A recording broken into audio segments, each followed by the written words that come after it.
From the local station, News 4 Wjxt starts now. Reality sets in. The coronavirus, something we're going to be dealing with for the foreseeable future. And now there's a global effort to fight the virus head on. America continues to gain ground in the war against the virus. I want to thank our guardsmen, and we continue to keep up the fight. So I want to thank everyone who's involved in it. I just want everybody to take a deep breath, work together to make this happen so we don't spread this disease. The main message health officials have been trying to get across: it's going to get worse before it gets better. This graph certainly reflects that. Since March 9th, coronavirus cases in Florida have continued to increase. Part of the reason why is because proper testing has only been available for the past week or so. Yeah, and just take a look at the local cases and the latest numbers there. 174 cases in Northeast Florida. Duval County with 60, Alachua 46, St. Johns County 28 cases that are confirmed. And Florida is pushing 2,000 coronavirus cases. In the past day, that number jumped 510. Georgia cases have jumped to 1,387. 65,000 people, almost 66,000 in the United States are confirmed infected with coronavirus tonight. Good evening. Thanks for joining us. Coronavirus crisis changing a lot of how people work together, especially here at News 4 Wjxt. I'm in the newsroom to create an appropriate physical distance from Mary. Nothing personal there. It's just we're trying to create safe work environments for everyone. And now to one of our biggest stories of the day. President Trump giving Florida a little help with fighting the pandemic. He approved the state's request for major disaster declaration. Federal money is now available for Florida to use. Florida is just one of 5 states to get this approval. Yeah, the money's going to help local communities and certain private nonprofit organizations. Governor Ron DeSantis is hoping that this money will have a huge impact on hospitals, medical facilities, and first responders. Now, the governor's also hoping that tougher travel restrictions will keep New Yorkers out of the state of Florida. He's been very concerned about the southern part of that state in particular. New York has been a hot spot for the virus. There have been more than 30,000 cases reported there, and residents have been told to shelter in place. However, Governor DeSantis says people from New York, New Jersey, and Connecticut have been defying those orders and taking refuge in places like Miami-Dade and Broward. And if you're somebody that left, you left. If you were in New York State, you left when you were told to shelter in place. You defied that, and then you got on a plane and came here. And so we don't want there to be any fallout here in the state of Florida from that. So I'm really glad that that's happened. What we're going to do, we have a contract now with one of the Google apps. So we're going to be able to make this digital. Broward and Miami-Dade counties, they've got the most cases in the state. Between the two counties, about half of the cases. There are 903 positive cases of coronavirus so far. Officials at Florida University is trying to figure out what to do with their students' grades. There are several options being weighed. One is using a pass or fail scale. Another is using satisfactory or unsatisfactory. And the last is using traditional GPA. Discussions about this issue are expected to last several weeks. News 4 Wjxt continues team coverage of the coronavirus epidemic tonight. Our reporters are all over the community, tracking down the details on stories that matter to you. Yeah, first, we're going to check in with Scott Johnson. Scott, I know parents and students, they've been trying to get up to speed with Duval Homeroom, but we also know there have been some complaints about the way virtual classrooms are being set up. I'm hearing split from parents. Some love it, others are having problems. One is how the teacher is seen by the students. There's a few different ways they do this. One, some teachers have been using what's called Zoom. I've got the app on my phone for it. We've been using it for some of the local news conferences since coronavirus popped up.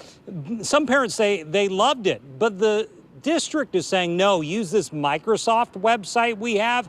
It's working better for the school district. So they're dealing with some parents who are not happy to try and make sure everyone's on board now that these kids are getting all these new laptops. Right now, Duval County schools want students to communicate via the Microsoft Teams website or app. It uses Skype so teachers can teach through a video stream to their students. The problem is some teachers started using a different popular video meeting app called Zoom, but the district reminded them use Microsoft Teams. That mandate is why News 4 Wjxt received this email. We don't know who to contact to complain. But a lot of us parents that have teachers that have been using this love the service because it provides children with the opportunity to live feed everyone in the class. So group activities and screen share through morning lessons. Microsoft Teams is garbage and only causes more problems. So I talked to the district's chief information officer. He says Microsoft Teams is controlled and they know who's on it.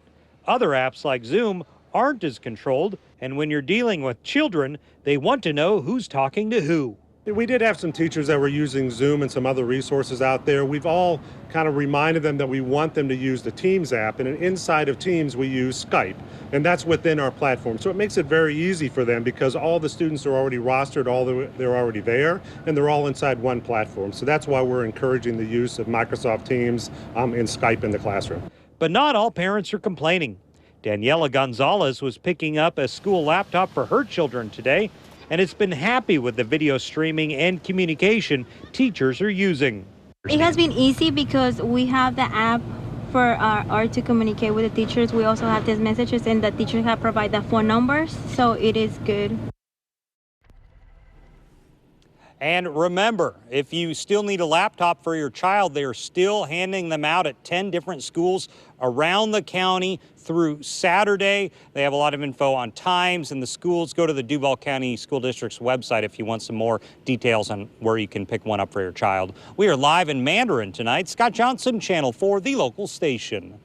Thank you, Scott. A wider issue involving computers is hitting all corners of Northeast Florida tonight. The demand is so high, businesses are getting overwhelmed. In less than 10 minutes, Eric Avignon will join us to explain the struggles employers are having with getting new inventory.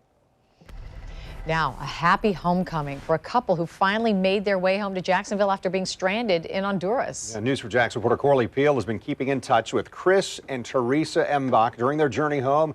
Corley's joining us live to show us how they finally made it out of Honduras. Ken, the couple is relieved to finally be back in Jacksonville. A charter flight was the way that they were able to get back home, and they say at times it wasn't easy. They lost doubt at times, but they never lost faith that they would get back home and be with their family.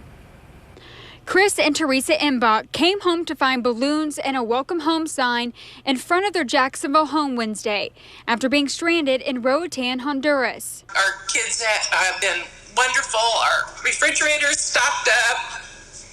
So we're good to go. The COVID-19 pandemic forced the couple to unexpectedly extend their mission trip after flights were continuously canceled.